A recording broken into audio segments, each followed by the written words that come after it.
নমস্কার বন্ধুরা, সোনুর রান্নাঘরে আজকে মটনের রেসিপি দেখানো হবে। সোনুর রান্নাঘরে সকল বন্ধুদের জানাই স্বাগত।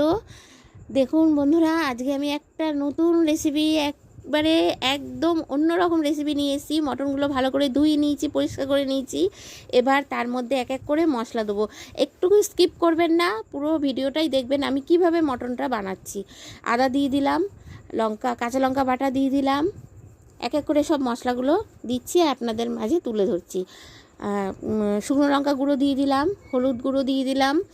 এবার আমি জিরে দেবো না, আমি ধনেটাকে একটুখানি ভেজে নিয়ে গরম তাওয়া শুকনো খোলায় ভেজে গুঁড়ো করে নিয়েছি, সেটা দিলাম। মানে ধনে গুঁড়ো দিলাম আর টক দই দিলাম, দিয়ে ভালো করে মেখে নেবো। খুব ভালো করে চটকে চটকে মাখতে হবে। যত মাখবেন মটন তত স্বাদ বাড়বে।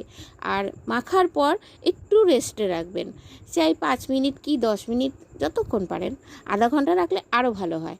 এবার খুব ভালো করে মেখে নিচ্ছি, একদম মেখে একদম মাখাতেই অর্ধেক রান্না যাতে হয়ে যায় এইরকমভাবে চটকে চটকে মাখবেন।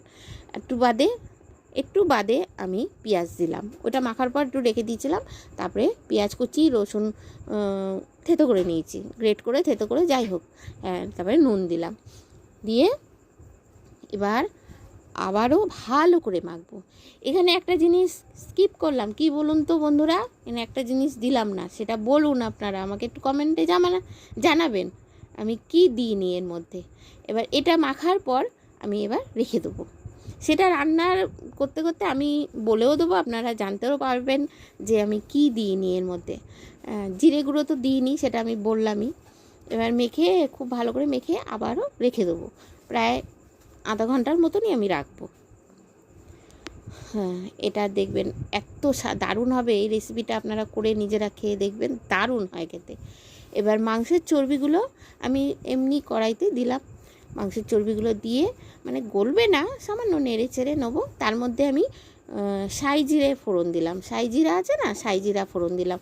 সাদা জিরে গোটা জিরে দিলেও হয়, আমি সাই জিরে ফোড়ন দিলাম। আর গোটা গরম মশলা দিলাম, যেরকম লবঙ্গ, দারচিনি, এলাচ আর 2টো তেজপাতা দিয়ে ভালো করে নেড়ে চেড়ে ভেজে নিলাম। তারপরে পেঁয়াজটা দিয়ে দিলাম, দিয়ে একটু নেড়ে চেড়ে নেবো, হালকা ভেজে নেবো।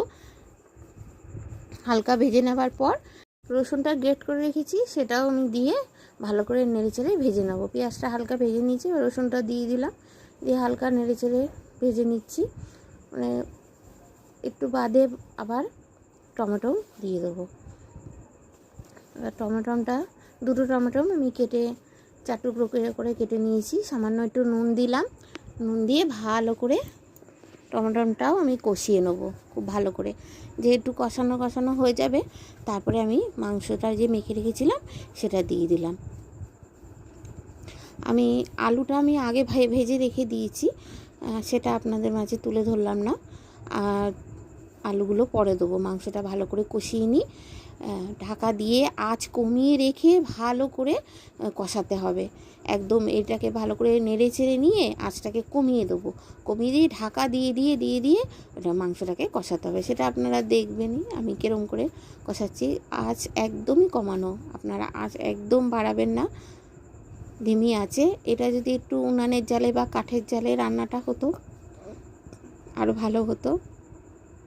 গ্যাস তো যেহেতু, তার জন্য আঁচটাকে একদম কমিয়ে রেখে ঢাকা দিয়ে রান্না করতে হবে।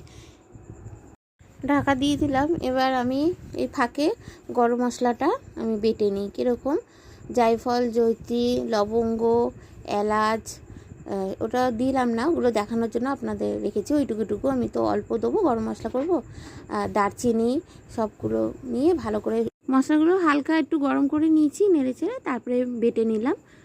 গরম মশলা আমার তৈরি হয়ে গেল। আমি বাড়িতেই গরম মশলা তৈরি করলাম, দোকানেরটা আর দিলাম না। দেখুন এরকম মিহি করে বাটবো, রেখে দিলাম বাটিতে। এবার ঢাকনাটা খুলে আবার কষিয়ে নিচ্ছি। দেখুন কি সুন্দর, ঢাকা দিয়ে এরকম করে কষাবেন। মাংসটা খুব ভালোই কষানো হয়। যেই তেল, মানে সাইডে তেল ছেড়ে যাবে, তারপরে মাংসটা আমি কুকারে দিয়ে দেবো। এই আলুটা ভেজে রেখেছিলাম, আলুটা দেওয়াটা আর দেখাতে পারলাম না, কাজের তাড়না অনেক, এতে ভুল হয়ে গেছে বন্ধুরা। ভাজা আলু আমি দিয়ে দিয়েছি মাংসতে, দিয়ে এবার ভালো করে কষিয়ে নেব। এবার কুকারে আমি ঢেলে দেবো। বন্ধুরা কি দিইনি বুঝলেন এর মধ্যে আমি কি স্কিপ করেছি? সর্ষের তেল। আমি তেল ছাড়া আমি মটনটা রান্না করছি। তেল ছাড়া রান্না করে দেখবেন, একটুকু মনে হবে না যে তেল ছাড়া যে মটন রান্না করেছি। তেল ঘি বাটার ছাড়া আমি মটন রান্না করেছি। কুকারে দিয়ে দিলাম, এবার কড়াইটা কড়াইটা ধুয়ে গরম জল করে কুকারে দিয়ে দিলাম, দিয়ে এবার ঢাকা দিয়ে সিটি মেরে নিয়েছি। এবার খুলে দেখাচ্ছি, দেখুন। বলবে কি কেউ যে এটার মধ্যে তেল নেই, ঘি নেই, বাটার নেই, কিচ্ছু নেই? এই রেসিপিটা একটু ট্রাই করে বাড়িতে করে দেখবেন, দারুণ হয় খেতে। তেল ছাড়া মটন আমার হয়ে গেল। এবার গরম মশলা দেবো, আর কিছু লাগবে না। আগে একটু তুলে নিই। আমার মেয়ে বলছে মা শিগগিরই তুলে দাও, দেখে হেভি লোভ সামলানো যাচ্ছে না, হেভি লাগছে।